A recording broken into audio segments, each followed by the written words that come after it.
Então, boa noite a todos que estão participando do nosso evento de hoje. Um evento em parceria com o Consulado de Porto Alegre, Consulado Americano de Porto Alegre e o Instituto Cultural Brasileiro Norte-Americano. O título do nosso evento é Mulheres pelo Mundo, Impressões, Vivências e Aprendizados. A questão que se coloca nesse tema, sem dúvida, é a questão da viagem, a questão do deslocamento, a questão do sair do seu espaço e vivenciar uma outra cultura, adentrar as diferenças, tentar romper as barreiras de entendimento e de códigos culturais, enfim, todas as dificuldades que vão se colocando ao lado das muitas vantagens e das muitas coisas boas que vão acontecendo também, mas é todo um processo que esse deslocamento, que essa viagem significa. Atualmente no mundo, como a gente observa hoje, esse deslocamento ele tem inúmeras conotações, inúmeros sentidos, né? O viajar, o sair do seu espaço, ir para outro, que vai desde o turismo, a questão profissional, a questão de aperfeiçoamento em busca de cursos outros, né, de conhecimento mesmo, a questão das migrações, a questão de todos esses povos que precisam sair, né, forçosamente dos seus espaços. Então, é muito complexo todo esse tema, mas o nosso foco hoje, né, seria assim, duas experiências concretas, duas pessoas que têm essa vivência e que se dispuseram a compartilhar conosco e a pensar e a discutir um pouco sobre isso. Tá? Então, nós temos hoje conosco Jennifer Denhart, que vem de Baltimore, Maryland, mas hoje é chefe adjunta da seção consular, né, no nosso consulado norte-americano de Porto Alegre. Já pode ser considerada quase uma globetrotter, né? Porque já andou pela Guatemala, pela Índia, pela Hungria, Panamá, Brasil agora, com algumas passagens também pela Espanha e Ásia Central. Ou seja, tem muito a nos dizer, né, Jennifer? Tem a graduação em Relações Internacionais pela George Washington University, e mestrado em fiction writing, em escrita, tá? Ficção. Também trabalhou como tradutor e intérprete, ou seja, tem um vasto percurso no ambiente do outro, do estrangeiro, né? Dessa visão e dessa vivência do outro, que vai depois nos falar sobre isso.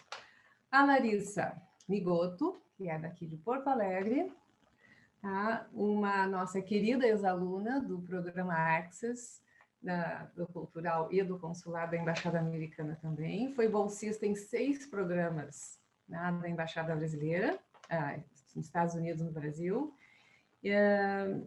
programa Access, Study of USA Institutes, atualmente faz mestrado em estudos latino-americanos na Universidade de Illinois. E a área é a área de economia política, política comparada, relações internacionais. Então, nosso muito obrigado antecipado às duas, um prazer e uma honra tê-las conosco hoje. E antes de passar a palavra à Larissa, eu tenho só algumas provocações para fazer, atirar assim, algumas ideias para depois ver se como elas batem e se contrapõe a toda a experiência de cada um de vocês. Eu vou ler 2 pedacinhos bem curtinhos de 2 trechos. Um é um poema que se chama Questions of Travel, Questões de Viagem, de Elizabeth Bishop, que, como a grande maioria de vocês sabem, teve essa vivência de estrangeira, de americana, no Brasil. Ficou aqui 20 anos, teve realmente uma vida rica no Brasil, com muitos desdobramentos também, não só na sua vida pessoal, mas na sua produção literária. Diz ela o seguinte, no final do poema, Questões de Viagem. Será falta de imaginação que nos faz procurar lugares imaginados tão longe do lar? Ou Pascal se enganou quando escreveu que é em nosso quarto que devemos ficar? Continentes, cidade, país. Não é tão sobeja a escolha e a liberdade quanto a gente deseja. Aqui, ali, não teria sido melhor ficar em casa? Onde quer que isso seja? Ela termina com uma pergunta que eu deixo para vocês também.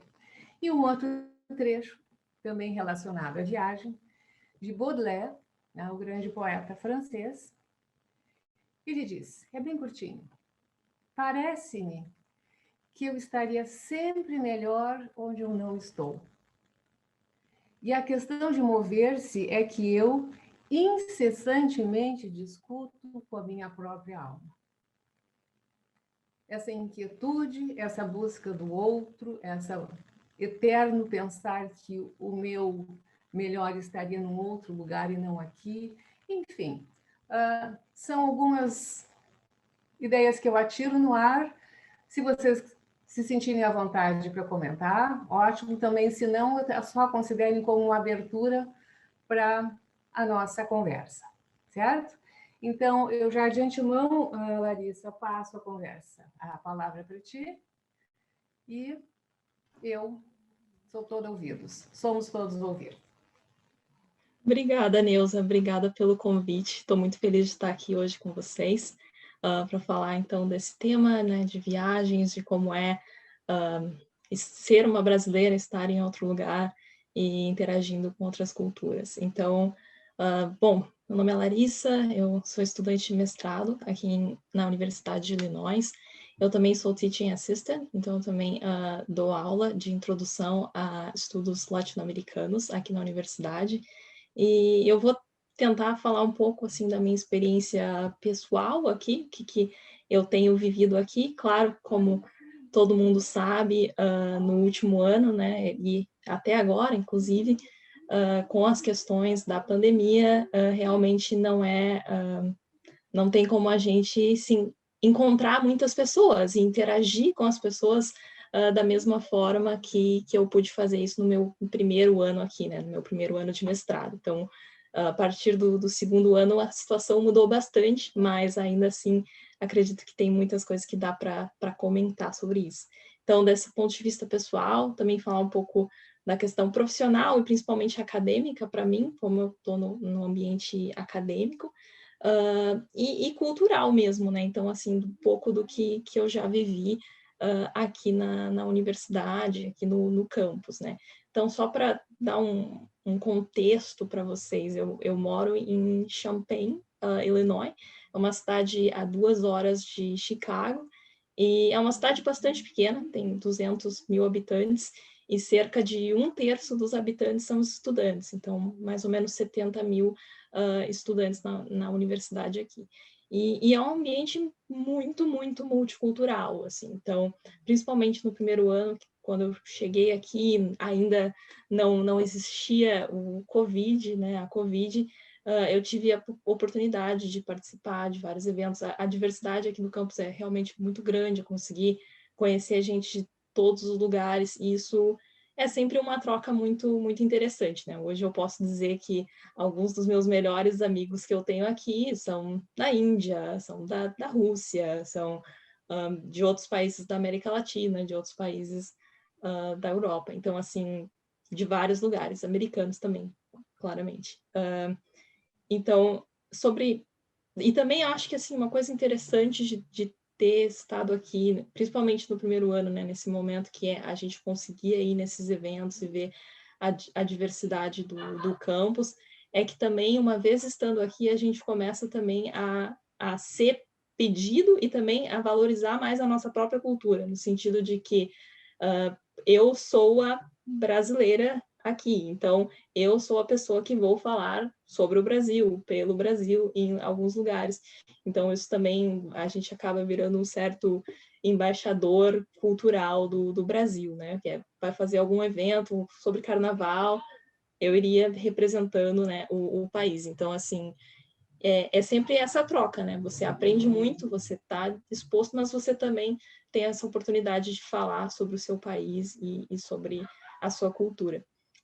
E sobre a provocação, Neuza, achei muito legal e lembrei de uma frase que é quase o oposto, assim, e eu acho que justamente por a gente estar nesse momento da pandemia, que até é um pouco irônico, né? A gente está falando de viagens, a gente está falando de ir para outros lugares e na prática tem tantas limitações, né, para a gente.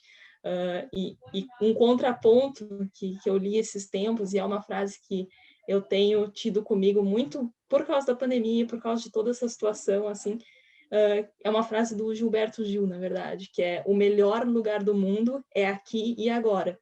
Então, que o melhor lugar do mundo é realmente tentando, né, fazer essa ideia de que o melhor lugar do mundo é onde a gente está e como a gente está com a gente mesmo. Então, é um pouco um contraponto ao que você falou, mas só pela provocação também.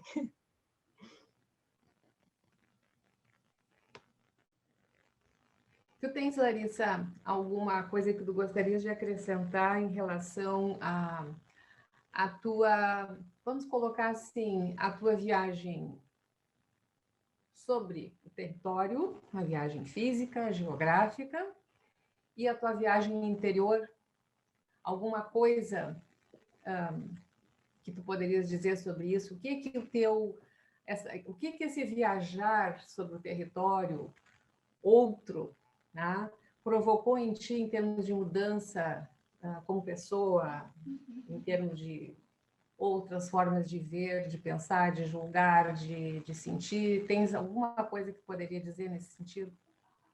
Claro, como a gente estava falando, agora é muito difícil viajar, sair dos lugares, né? Mas todas as minhas aulas são por Zoom, né? Então eu estou aprendendo muito estando em casa. Então acho que isso é um aspecto, com certeza, de assim estar adquirindo, estar aprendendo, estar debatendo com outras pessoas nesse ambiente virtual, assim como a gente está fazendo agora. E outra questão também é que, como eu falei antes, eu sou aluna, por um lado, na universidade, mas eu também sou TA, então eu também tenho uma certa, assim, eu sou professora em alguns momentos, e eu acho que, assim, por ser professora também, a gente aprende muito, a gente fala, eu sou, no caso, o que eu faço como teaching assistant é liderar as discussões, né, as sessões de discussões da aula. Então, o professor dá aula e eu falo um pouco para discutir um pouco mais a fundo sobre os temas. Então, é sempre muito interessante, porque a gente acaba aprendendo e tem sempre muitas, como eu falei, o ambiente da universidade é muito multicultural, então eu tenho alunos de vários lugares que trazem perspectivas diferentes para os assuntos, no caso da América Latina, mas com a visão deles. O que que a Larissa, hoje, diferente da Larissa que chegou aí há quase 2 anos? Nossa, muitas coisas. Eu acho que, assim, a primeira delas, eu acho que eu sou uma pessoa muito mais independente de diversas formas, assim.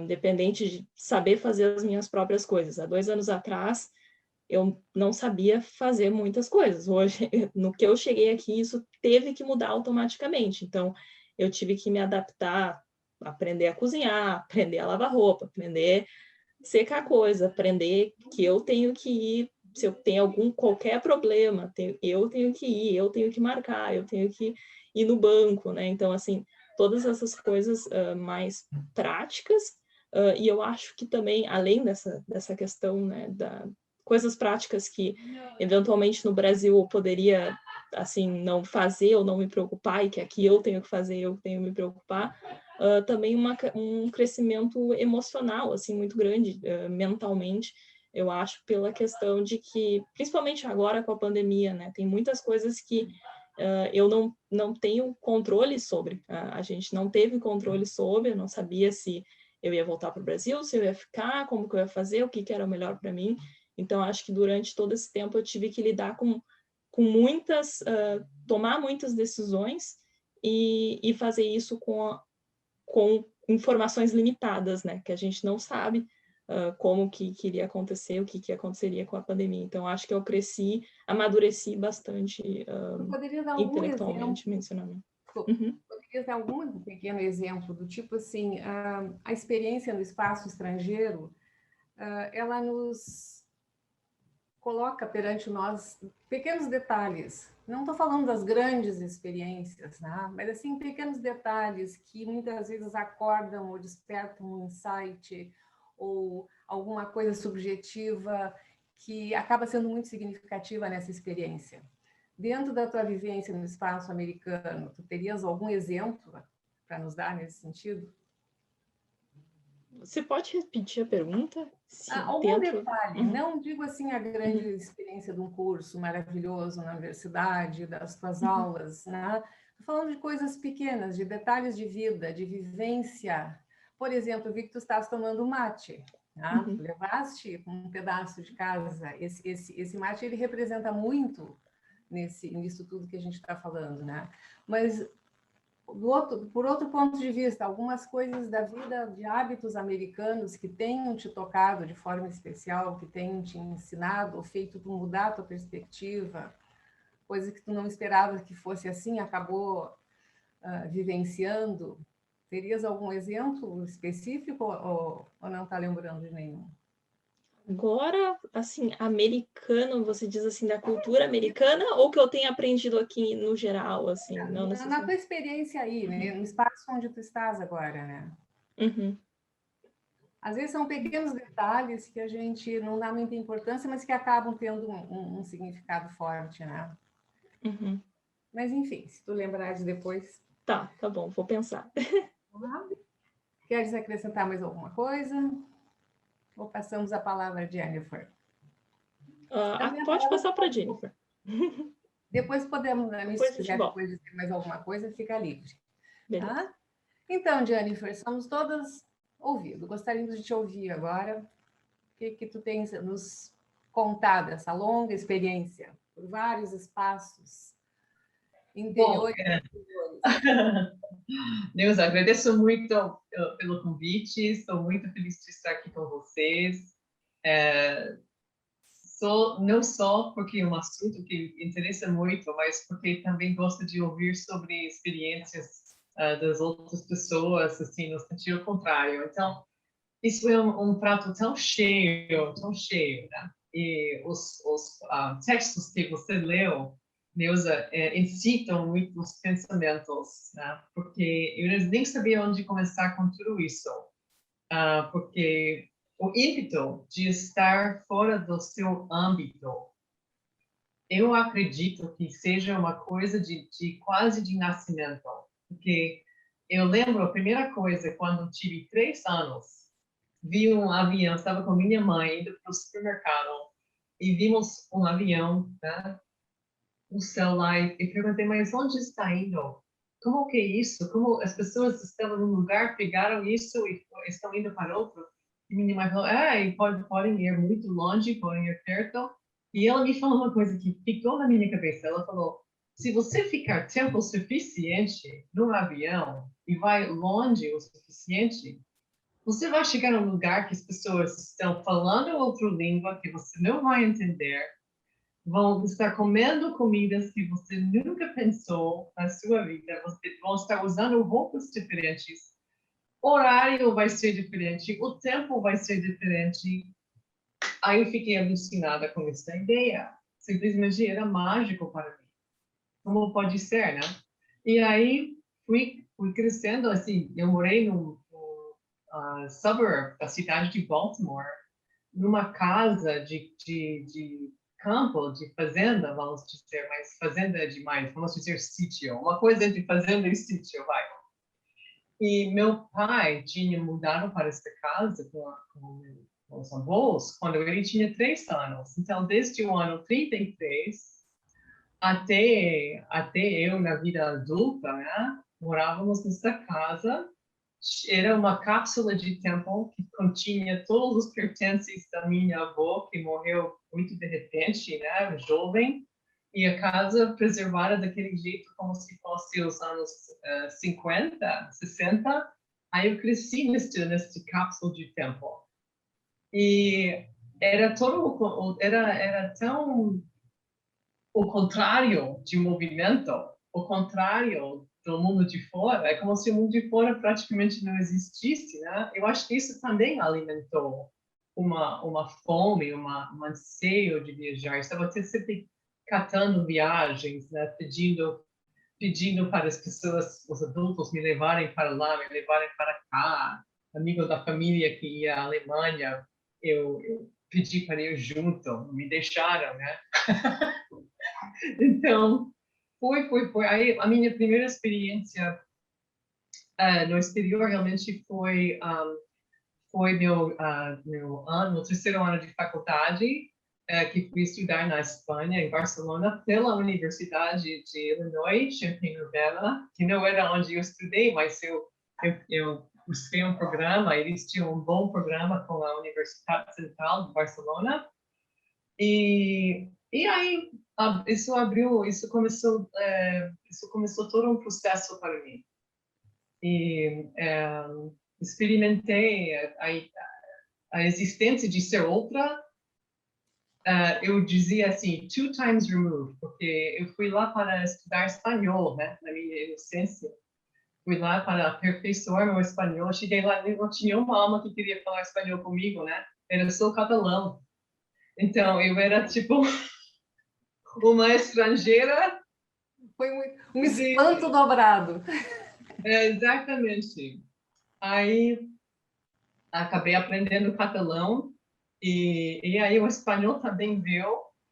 E aí foi, aí aconteceu uma coisa, aí voltei de um ano em Barcelona e minha família tudo feliz de me ver, né? Eu não tinha vindo durante o ano e o dia seguinte desfiz minha mala e já estava ligando para companhias aéreas para saber as tarifas para Barcelona, porque queria voltar. E, e aí foi. E então, o que acontece, né? Eu acho que aquela experiência foi tão intensa que, e Larissa, não sei, talvez isso acontece com você quando você voltar, ou talvez você já tenha outra cabeça, né? Você parece talvez mais madura do que eu era quando eu fiz isso, era mais jovem um pouquinho, né? 20 anos. Eu não era a mesma pessoa. Simplesmente eu não era a mesma pessoa. E isso é legal, por um lado, ganha aquela bagagem cultural, você entende outras coisas, e você viu o que é essencial em você e o que era o overlay da sua cultura, né? Só que acontece uma coisa, né? Você tem que fazer um esforço para readaptar a seu próprio país. E olha, ninguém vai entender isso. Eu vou te preparar para isso, Larissa. As pessoas não vão entender isso se você passar por essa experiência. Porque você é daqui. Aí você fala com as pessoas, ninguém... Tem pessoas que vão querer saber, né, da vida que você está levando lá, mas tem pessoas também que só... Este tempo ficou como um tempo meio em branco, né? E eles estavam vivendo as vidas deles, no lugar deles, e aí talvez eles não tenham até a mesma curiosidade que a gente pensa que poderiam ter, e ao mesmo tempo você fica pensando, nossa, como meu mundo era pequeno, né? Como minha cidade é pequena, como meus amigos se preocupam com coisas tão estreitas, né? Não é ser snob, é que você gostaria de encaixar de novo, mas não encaixa exatamente de novo. Então o que acontece? Eu comecei, sem pensar, né, sem planejar, eu comecei a conhecer estrangeiros e em Baltimore não era tão fácil. Mas eu estudei em Washington, que era bem mais internacional. E aí, sem perceber, eu percebi de repente que meus amigos eram suecos e alemães e latino-americanos. E assim claro, eles pensaram que eu era muito paroquial, né? Muito para eles eu era super americana, né? Porque eles não conheciam americanos antes. E Então, é isso aí. Então, você muda, você vai ser mudada, mas isso não é uma coisa ruim, é uma transição, e as transições acontecem, né? Elas só são ruins quando você desiste. Uhum. Uhum. Sem dúvida. É. Então, aí essa coisa de ficar, esse Pascoal, né, que disse, não era melhor que ficar no seu próprio quarto. Eu entendo o que ele estava dizendo, porque é uma desestabilização, de certa forma, que nem, acho que tem pessoas que não são aptas para Exato. fazer isso. É fácil se perder também. Se você só anseia novidade, mudança, nunca está feliz onde está, isso realmente é um problema, né? Que pode acontecer. Eu acho que para uma série de acontecimentos e pessoas que entraram na minha vida, isso não aconteceu comigo, mas eu entendo como pode acontecer. Então, Sem e tem dúvida. lugares que favorecem certas coisas na sua personalidade, né? Tem lugares que você quer conhecer todos os lugares do mundo, mas você vai perceber, né, que tem lugares que batem mais com o seu espírito, né? Ou trazem à tona aspectos da sua personalidade que você nem desconfiava que existissem, né? Como uma experiência química, né? Acrescentou uma influência externa e aí floresce dentro de você uma coisa que é nova. Exatamente. Essa desestabilização que tu falaste, né? Esse vivenciar, esse desconforto, o estranhamento do outro, ele mexe com a pessoa, né? E algumas pessoas têm como fazer disso uma experiência produtiva, outras apenas se desestabilizam, tá? E preferem voltar para o seu espaço como era e conseguem se reinserir. Tá? Agora eu pergunto para a Larissa de novo, que está na dúvida se fica ou não fica, se pensa em se reinserir na vida de Porto Alegre. Fala um pouco mais sobre essas dúvidas, o que te faz querer ficar e o que te faz duvidar dessa escolha? Assim, para mim, honestamente, eu sei que eu quero ficar aqui. Agora a questão é mais o meu planejamento de curto ou longo prazo. Então, assim, eu sei que no longo prazo eu quero ficar aqui, mas no curto prazo eu não sei de que forma eu vou ficar aqui. Se eu fico aqui através de um trabalho, se eu fico aqui através da busca de um doutorado, de repente no ano que vem, então eu volto para o Brasil, me preparo, como que eu vou fazer? Então, eu acho que para mim é uma questão muito mais, assim, de prática, de saber como que eu vou fazer para chegar lá.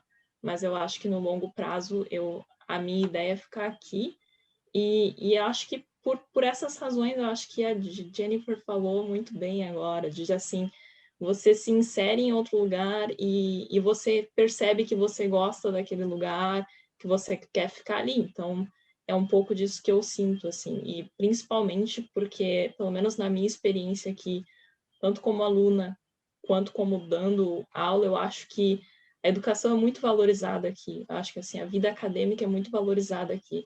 E eu me sinto valorizada aqui. Então, eu acho que é o lugar para mim seguir, para eu seguir na minha carreira. Né? Quer dizer, tu tem razões muito, como tu mesmo disseste, práticas, né, objetivas e bem claras.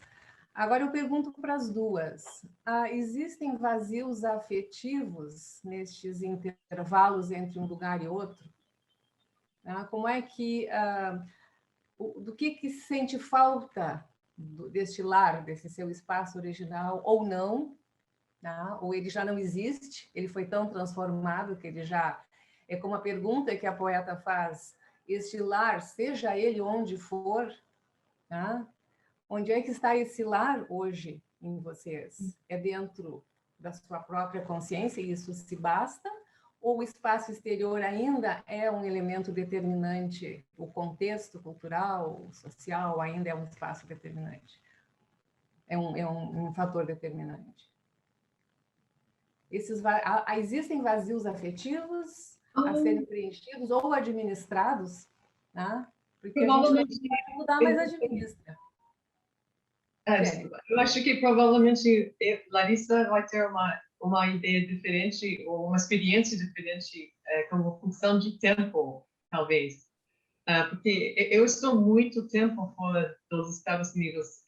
Passei praticamente minha vida adulta inteira fora dos Estados Unidos. E casei, meu esposo é brasileiro e vivi vários anos aqui em outros momentos. Então, e também, né, como até função do tempo, né, eu tenho mais meus pais e eu tenho muitas das âncoras que eu tinha durante toda a vida, ou boa parte.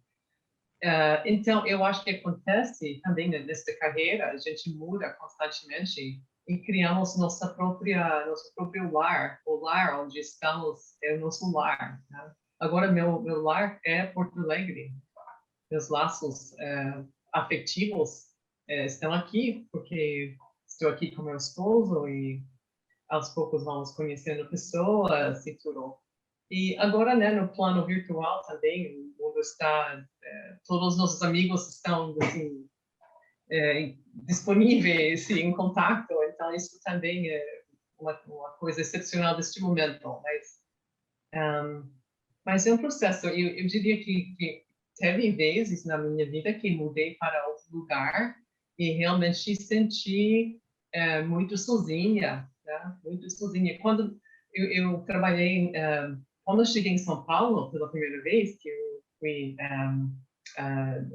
designada, não sei se é a palavra certa, mas um dos meus primeiros tours foi em São Paulo. E eu cheguei lá e o consulado me colocou num tipo de flat perto do consulado, no bairro dos Jardins. E eu tinha medo, eu só ia do consulado para o apartamento, Eu tinha pavor da cidade, né? As pessoas falavam tanto. Eu ligava a televisão e via horrores. Pensei, ai, não, eu não posso nem sair na rua, né? Aí, 2 meses depois, eu tinha carro, eu dirigi até Paraty, sabe? Eu estava dirigindo pela cidade inteira, mas uma coisa muito louca, né? Porque eu fui praticamente de uma fase de agorafobia, né? Para realmente me ambientar e o esforço que eu fiz foi muito forte, porque achei que ia ser muito difícil. Então, para superar aquela sensação de medo e de autolimitação. E tentar harmonizar esse espaço mental onde a gente habita, tá? E o meu espaço físico que se habita. Porque é o que você está dizendo, né? A tua cabeça havia uma realidade, e o espaço físico era outro. Essa harmonização ela acaba sendo um processo, às vezes, longo e difícil. Né? Em 2 ou 3 meses eu me senti tão habituada que quando fui visitar meus pais para na época de Natal, eu falava em casa, então, minha casa, volto para casa, eu estava falando já de São Paulo. Sim, e eles estranharam, né? Larissa, o que tu terias alguma coisa para nos dizer? Então, eu acho que sobre esse assunto, por causa da pandemia, mesmo os meus amigos no Brasil, eu tenho a impressão que eu não conseguiria vê-los fisicamente. Então, assim, a gente estaria conversando por celular de qualquer forma, né?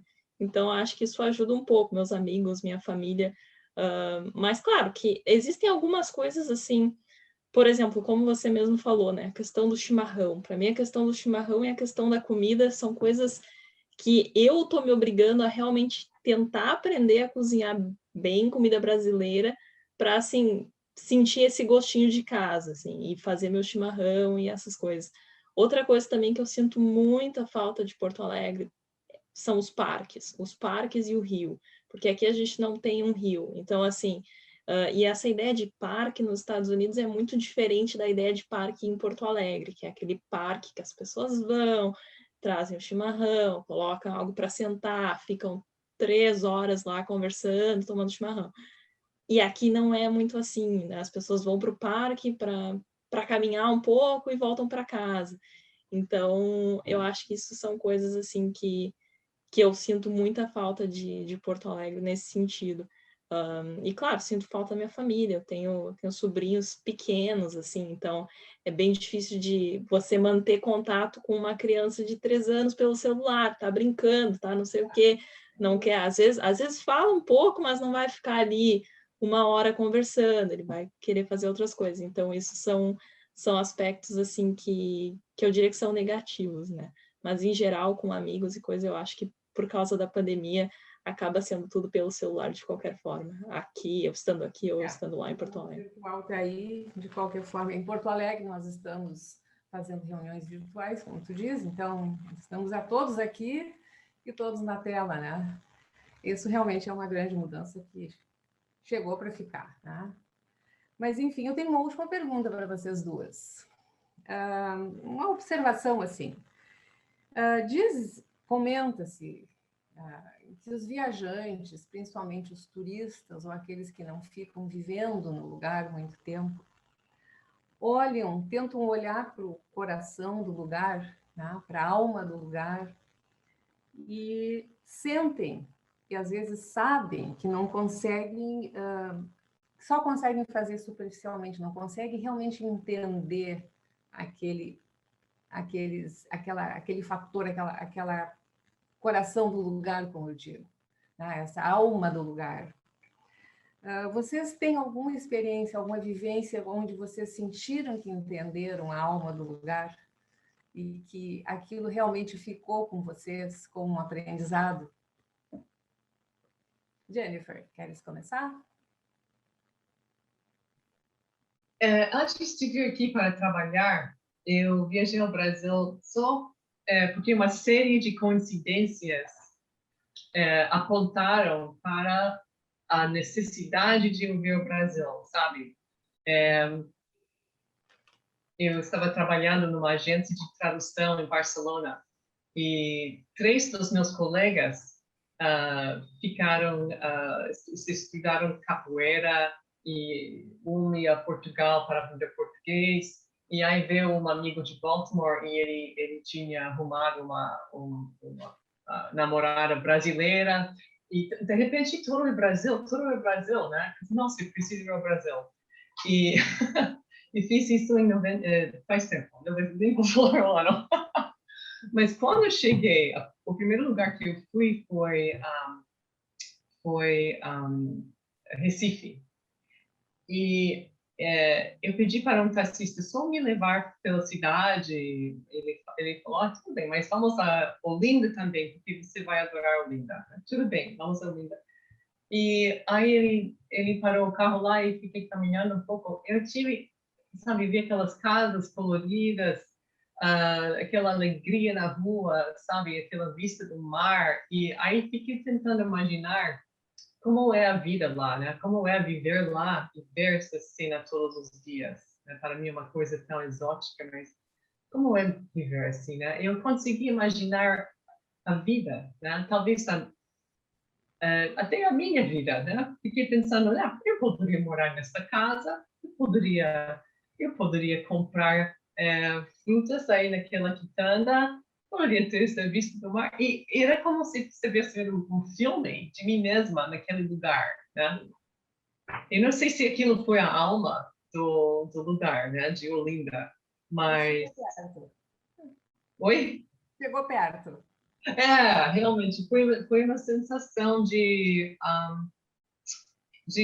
inserção fantasiosa, mas um pouco de imaginação e desejo e experiência tudo junto.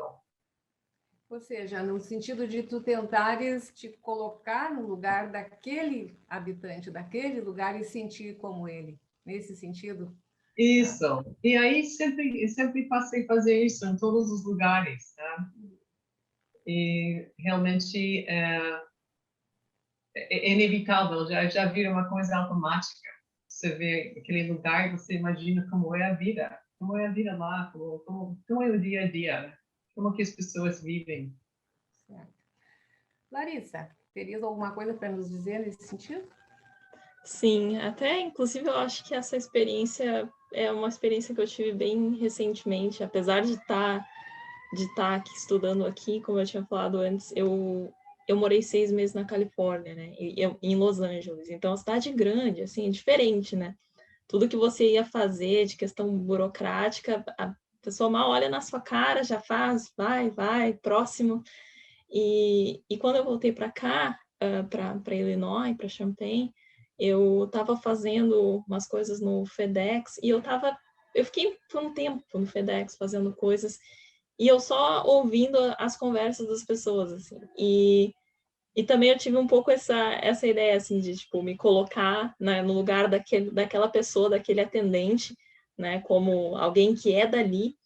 E eu notei que, assim, toda pessoa que chegava para falar alguma coisa, essa pessoa era extremamente simpática. Era uma coisa assim, que eles chamam aqui, né, do Midwestern Friendly, ou Nice, que é. Então, sempre assim, oi, senhor, como é que você está? Tudo bem? Como foi o seu dia? Ah, você fez isso, você fez aquilo, você viu o jogo ontem, o jogo de basquete que tinha acontecido. Então, perguntava várias coisas e a pessoa ia respondendo, e eles quase assim uma amizade, assim, só que a pessoa recém chegou, a pessoa não, eles não se conheciam, eu tenho certeza, é impossível que aquela pessoa conhecesse todo mundo que entrou na loja. Então eu achei bem interessante, assim, foi naquele momento que eu acho que eu vi um pouco dessa, digamos assim, dessa essência, mas obviamente, né, de um ponto aqui, não é uma coisa que dá para dizer que é dos Estados Unidos inteiro, mas que é uma coisa bem do interior de Illinois, assim, de ser bastante, não diria aberto, mas de ser bastante amigável com as pessoas que você não conhece, assim, que é uma coisa que eu acho bastante legal. E, na verdade, são aqueles pequenos detalhes que mostram muito, né? É aquilo que eu estava tentando dizer antes. São detalhes que despertam um olhar subjetivo sobre o lugar e que te fazem ver, né? E te fazem aprender outras formas de ver, outras formas de agir, que muitas vezes te surpreendem, às vezes, né, num bom sentido, outras vezes nem tanto, mas há sempre esse choque positivo ou negativo, e o aprendizado vem daí, né? Esse, esse aprendizado e esse enriquecimento, até como autoconhecimento mesmo, porque a viagem também ela é um processo de autoconhecimento, como a gente falou antes, né, Jennifer? Como depende sempre do olhar, a tua capacidade de olhar e a tua capacidade de escutar esse outro. Porque senão é só um turismo para comprar bugiganga, né? E vai para casa e cheio de sacola e acabou a viagem. Eu acho que nós não estamos falando em viagem nesse sentido. Acho que o tema é muito amplo, acho que a gente pode pensar em outros encontros, talvez, porque há inúmeros desdobramentos sobre esse tema, a questão do exílio, a questão de todos essas pessoas sem teto, essas pessoas que foram deterritorializadas, como diz nosso grande George Steiner, né? Saíram desenraizados dos seus espaços, obrigatoriamente tendo que viver outras vidas que não são as suas. Então, o tema é imenso. Né? Eu acho que hoje tivemos uma grande oportunidade de começar a conversar sobre isso. Quem sabe se continua em outros momentos, tá? Sempre é possível deixar um convite para outros momentos em aberto, tá? Já de antemão agradecendo novamente. E como eu comecei com uma provocação de 2 poetas, eu fecho com uma provocação de 2 outros poetas, para que a gente fique pensando e refletindo sobre o tema. Tá? Um deles é da Edna St. Vincent Millay, uma grande poeta norte-americana, e ela tem uma pequena frase que eu acho que faz bem sentido nessa nossa conversa aqui. O título do poema dela é Travel. E ela diz o seguinte no final: There isn't a train I wouldn't take, no matter where it's going. Para quem não entende o inglês, ela diz que não existe nenhum trem no qual eu não entrasse. Não interessa para onde ele vai ou ele iria. Ou seja, essa sempre disponibilidade de estar sempre pronta para entrar, tá, em algum outro espaço, de vivenciar um outro lugar. E o pedaço do poema do Pascal, que é citado por Elizabeth Bishop lá no início, né, que eu falei para vocês, na verdade não é exatamente um pedaço de um poema, é uma frase dele, que ele diz que um dos problemas da humanidade é a inabilidade de sentar-se quieto, sozinho em seu quarto. Então, esses dois extremos, essas duas ideias contrastantes, que na verdade não precisam ser contrastantes, né? Essa capacidade de sentar sozinho no seu quarto é uma capacidade muito importante para o ser humano, para o indivíduo sentir-se livre, né, e capaz de se sustentar nos seus próprios pés. E outra, essa eterna capacidade, esse eterno olhar aberto para o outro, tanto para o espaço exterior quanto para o espaço interior. E assim eu acho que, infelizmente, o nosso tempo está terminando, mas considerem o diálogo aberto para futuros momentos onde certamente as receberemos com todo o prazer. Muito obrigada, Jennifer. Muito obrigada, Larissa. E todo o pessoal de apoio que está por trás, não está falando, mas que trabalhou para organizar e tornar esse evento possível. Agência Rios, Heloísa, Natália, Mariane, tá? Uma boa noite para todos vocês.